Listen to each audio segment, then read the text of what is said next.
Hey everybody, welcome back to Chippa in the third person, my video log type dealie that you guys seem to have been enjoying. Happy Friday. God, what day is this? The 17th of May, 2019. Patreon.com/thechippa if you want to throw me some money for what I do. Produces 4 podcasts in this video log, among other things. The 4 podcasts, the Chipman Brothers Tangent, Creating Geeks, Shooting the Shit with Chippa, and the Talkbuster podcast. I just started tiers on my Patreon to try to get some more people noticing it. Give some incentives and benefits for helping me out. Again, I like to keep all of my content outside of, if I do an exclusive for patrons or something. I try to keep all my content free and have it be more that you want to help me out. I hope I can continue to do that. That's the goal, because again, I'm just doing this for the fun of it creating, but the money certainly helps. Before I get into, topics for the day, one that was kind of weighing on my head is that, I've told you before, this whole thing, the podcasts, the video type stuff, at least with me talking, is very much outside my wheelhouse, or was very much outside my wheelhouse. My brother kind of helped me nurture it a bit in doing the podcast with him that then became my own. Thanks again, Bob. But talking in front of crowds, karaoke, things like that, I've gotten used to it. I've gotten more into it. I actually really like it now, but it's not something I used to do, and not something I ever could have thought of doing as much or as frequently as I'm doing it now. With that said, the initial reaction to it, especially through the reach that my brother has, was fantastic. It was a rush. And those of you that still comment, share, go back and forth, collaborate with me, it's why I do it, right? I'm not here to talk into an echo chamber, or a bottomless pit, or an empty space, or a void. Every single like, every single retweet, every single comment, every single interaction. And I know this is, probably the bad thing about the internet culture. It's that need to click, that need to comment. But I look at it as a positive thing in this respect. It's, I'm trying to reach out. I'm trying to share positivity, share interesting things. I like people communicating back. I like the back and forth, even if you agree with me or you don't. And the less of that I get, maybe it's because, a lot of people out there are thinking, oh, he's doing just fine, or, the people who think, oh, this is just movie Bob's brother, so Bob's paying for it. This is my thing. So, it's hard, I try to keep a happy, smiley level of positivity here, but it weighs on me heavy when it kind of stops and hits a brick wall. And that's how I've been feeling lately with it. I've, since January, consistently put out a new show a week or more. I've got higher download numbers than I've ever had, but it looks like they're slipping this month. The Patreon has kind of hit a wall. I get it. Money's hard. Money for goods and services you don't need to pay to get. Just helping someone out go the wayside before everything else. And I know there's better causes out there than people that are more talented and better at this than me. I get it. But it's hard to not get down on myself about it. It's hard for me not to think, okay, maybe I should just lean harder on the consulting stuff for the engineering work that I do, which is far more time consuming, far less personally gratifying. It might be more financially gratifying depending on who it's for, but putting this stuff out there that all you guys get to see, that's personally gratifying. So I mean it when I say that I kind of get down on myself when it kind of falls on deaf ears, or seems like dead air out there. And if you could, if you're seeing this, share these things. Share my stuff. Find more people that like it. feeling of growth is a rush for me. I absolutely love it. I love watching the Patreon numbers tick up. I love seeing every download show up on Libsyn. I love finding a new country that they've never reached before, you know? And to me, that's exciting. Think about the friggin' world that we're living in, where little small guy, not small guy, but, you know, small potatoes in the grand scheme of things guy can put some stuff up on the internet in Boston, and, you know, people on the other side of the world are downloading it and listening to it. That's wonderful. And my outlook, you know, with the tiers and things like the Chippa pays it forward thing, which, you know, you donate $5 to me, I donate $1 to someone of your choice and advertise them on my show. You know, yeah, okay. At first principles, I got to get some income for me. So you're giving me $5 for, you know, a guarantee that I give $1 to somebody else. But I think the idea that I'm trying to do is I'm trying to build up other people with me. I don't want it to be just me that gets lifted. I want to lift somebody else up too. And so I hope that gains some traction. I hope you guys think it's a good idea. If you have thoughts on other things that I could do to make it more interesting to you, please let me know. So that's all I gotta say. Share my stuff, contribute if you can. I can't help but get down when I see it kind of lose momentum, and I know that's on me, that's not on you, but it's really easy to click like, it's really easy to retweet. It's not as easy to comment and engage, but if you got something to say, I'm not going to get offended unless you're outwardly trying to hurt me or someone around me. If you want to joke, I'll joke back and forth. So let me know. Help me out. It'd be great. So on to thoughts and topics. Thoughts and topics.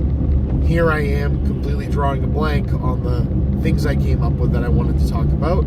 So I'm just going to go down the list and see if something pops into my head. Tommy Lauren takes issue with the Alabama abortion ban, saying that it's too restrictive. One of, like, the most in-your-face, right-wing, you know, look at me, like, personality type people, is on the side of the resistance for once. Don't know if it's just marketing for her, but, you know, Pat Robertson and her, you know, basically within hours of each other, already the dissension of, yay, this is going a little bit too far. It's kind of good to see. It's good to see. So keep that up. Rest in peace, Grumpy Cat. Grumpy Cat passed away, one of the original meme generators on the internet. Sorry, and condolences to the owners and to everybody else that loved Grumpy Cat. You know, it's a fun, silly thing, and yeah. I read on Twitter this morning or yesterday, that it looks like they're eyeing Nicholas Hoult or Robert Pattinson for Batman. This is pretty cool. Nicholas Hoult would be a really interesting choice. It sounds like they're really leaning heavy to Pattinson, or at least that's the story people want to tell more. I saw somebody on Twitter today, one of my people that I follow, and again, I had the name memorized in my head but forget, so if you're the guy that felt they were the first to coin Battinson, like Batfleck, this is advertisement for you. I thought that was hilarious. And I'll look it up and figure out who it was and maybe post it in the comment. You know, it's really, the initial reaction is to be cynical, you know, and go, this is fucking the Twilight guy. Oh, is Batman gonna glitter? You know, like the glittery Batman that also had a vampire that he was with in Lego Movie 2. But I think this is an awesome choice. Everything about this movie, you know, I was really excited when they announced the director and writers and stuff, and that Ben Affleck was going to be Batman in it, because I really still think that was a cool casting choice, that the movies were never going to be good enough to back it up. But again, I'm kind of in the minority on that, so whatever. But Robert Pattinson, I think, is a really cool choice. One, he's got the face for it. He's got the jaw. He's got the look. It kind of comes from more of the Tim Burton school. You know, kind of like, he's got like that gothy, like, mysterious thing with the Twilight background and everything going on. But he's also proven himself to be a fantastic actor in his own right. The indie crowd is going to go friggin' apeshit over this. You know, one of the, you know, he's kind of delved into like the Cannes Film Festival,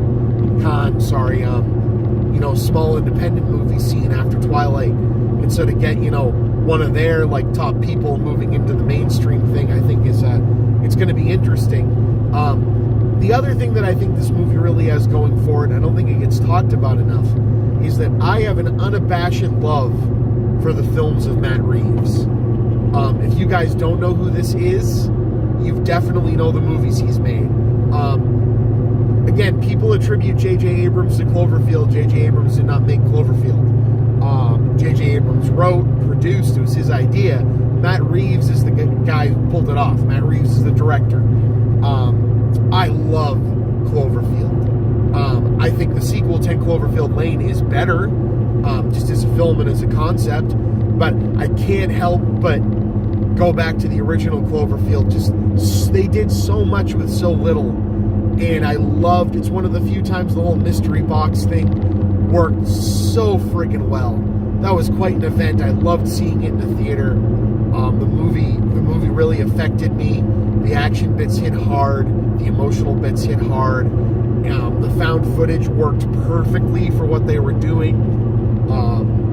It's just a hell of a flick. And I think Matt Reeves is awesome. Moving that into his next thing, you know, he remade Let the Right One In. Let the Right One In is one of the best vampire movies in the last 30 years. And his remake, I feel, is equivalent. That's a hard thing to say about a remake. Neither movie really exists on their own because the other one does. But what Matt Reeves did is he kind of focused on some different aspects of the book. He kind of made some things more darker, more edgier, kind of played around with some things. But at the end of the day, it was kind of done as an homage to Let the Right One In. A lot of the camera angles are shot for shot the same, but with added flourishes. Like, you never see her in either film actually turn into a bat or sprout wings and fly or whatever this version of vampire is. But during this pool scene, where the bullies that are beating up the kid, she takes him out. You see the whole thing from the perspective of the kid whose head had been being dunked under the water. So you see like legs drop into the pool and get dragged across like they're being carried by a flying creature. You see a head or an arm, I think, get cut off and drop down into the pool behind him. But this kid is kind of kept innocent from all of it. But they do this wonderful thing where when his head pops up over the water, you hear the faint sound of wings flapping. And it's an addition that I don't think was in the original, and I absolutely love it. Basically what I'm saying about Matt Reeves is he takes a respectable approach to material. To remake a movie as respected and adored as Let the Right One In, and I love the small change in title that makes it a little bit more intense, like in your face. Let the Right One In to Let Me In. It's like, Let the Right One In is a suggestion. Let Me In is a order.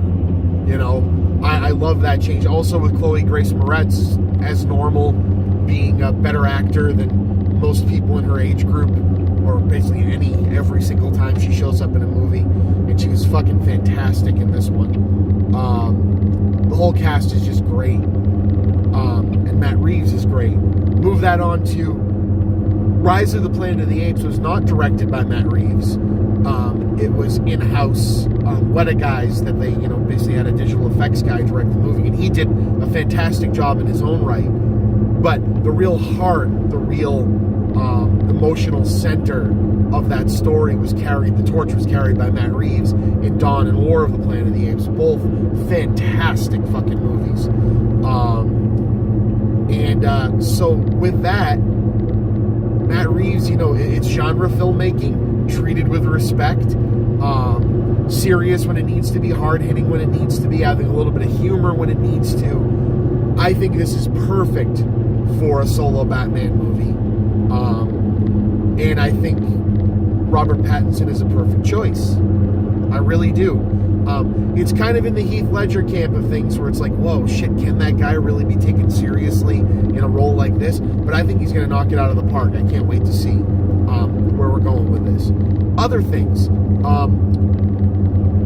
Really, really, really quickly off of the hype train that is Jordan Peele knocking 2 horror movies coming from the comedy genre straight out of the park, including his Twilight Zone, not reboot, but continuation, I guess would be, new version of the Twilight Zone on TV. It looks like the Saw franchise is looking to dive into the black comedian now does horror movies thing with Chris Rock. And for those of you that are a little younger and only know Chris Rock from now, Chris Rock has been a fascinating comedian throughout the time. It's the introspection of an Eddie Murphy or a Bill Cosby mixed with the hard-hitting vulgarity and rawness of Richard Pryor, there we go, mixed with the political humor of several other comedians, always edgy, always out of left field, never quite as gross, even though I think Martin Lawrence is hilarious, but never intending to be as gross or offensive necessarily as Martin Lawrence, but kind of set up to make you think. And that was Chris Rock's whole stand-up routine. It was kind of Chappelle's show style stuff before Dave Chappelle, the, reverse racism, all about, white people being stupid. Which, again, some of it hasn't aged well, but I've always loved Chris Rock. He's tried to get into more serious things. He's done some documentary work and some other things that has gotten some critical insight. And you know what? Fuck it. The Saw franchise, there's some real clunkers in there, but I love to death having a horror franchise for my grown-up self, because, all these other ones, think about it, right? Talk about superhero fatigue. We had Halloween, Nightmare on Elm Street, Friday the 13th, Hellraiser, Puppet Master, Child's Play, all of these things, Texas Chainsaw Massacre, all of these things kind of happening at the same time. And now, every Halloween, what did we have? We had Saw. We've got The Conjuring. We've got Insidious. We've got there's others, man.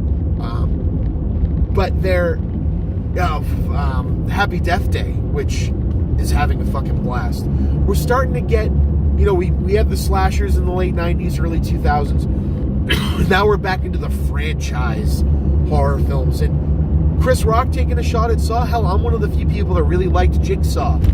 I think the only real terrible Saw film, there's some clunkers, but I think the only real terrible Saw film is the 3D one. And I thought Jigsaw was a cool return to form. It's a lot more flashy, a lot less violent than the other ones, and I kind of liked that about it. A lot of the gore kind of happens off screen. They took the Seven approach, or actually the first Saw approach, where you see the aftermath of a kill, and they tell you about the machine. You don't necessarily have to see what's happening to the person while they're in it. You hear reactions. And to me, that's more horrifying. It is what it is, really, but I think Chris Rock making Saw is a fascinating thing.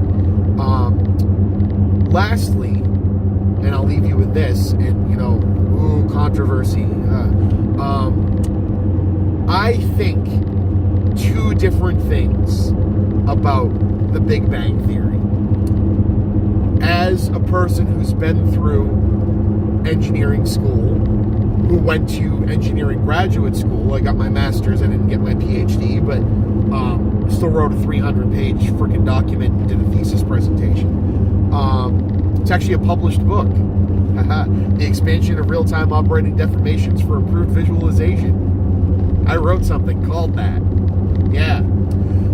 Anyway, I am inclined, from family members and friends to, oh, you must think The Big Bang Theory is hilarious. It's just like you hanging out with all of your friends. It's what it sounds like when you guys talk. Oh, they're into superheroes and nerdy stuff and all of this. And I think the show is actually hilarious.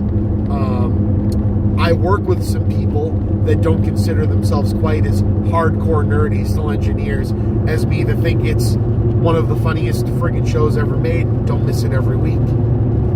Can't miss it every week. My problem with The Big Bang Theory, and again, is entitled white guy over here, this doesn't mean the exact same thing as what I'm saying, but it's how I feel in the way that it's kind of poking fun. My joke that I make, and not to undermine what this means for, other people and other cultures, I call it the Geek Minstrel Show. And I think everybody on it are hilarious in their own right. But the show has become kind of this, instead of laughing with us, they're laughing at us. The show is the television equivalent of pushing, a little nerdy kid into a locker, and then all of the jocks sit there and make fun of it, instead of like a Kevin Smith film or the Edgar Wright movies that kind of bring you into the geek culture and want to share it with you and collaborate. This is definitely a look at how silly all of this looks. Look at how weird all of these people are. And it's just never sat well with me because of that. I feel like I'm being pointed at and laughed at. I feel embarrassed. It's like the equivalent of, the dream where you go to school and you're naked, is how I feel about The Big Bang Theory when I come up for air and really think about what they're saying. And maybe it's just me being cynical. Maybe it's just me being old. I can still admit that I think it's hilarious. I think all the actors deserve the accolades they get for it. It's just I can't help but feel like I'm still being made to feel less because I associate and act like characters in that show. Like we're lab rats being looked at, poked at, and wondering what we're going to do next, rather than it being like naturally, this is what goes on in these people's lives. And that's how I feel about that. And this is a little bit of a long one, apologies, but this has been the Chippa. Please share my stuff around if you can. Like I said, I'm still feeling kind of down about my personal feelings about this creating process and how it's kind of hitting a slump. I'm not stopping, at least I don't think so, but I could use some positive feedback or negative feedback or anything, or increased Patreon numbers if you can do it. So I'll see you guys on the other side.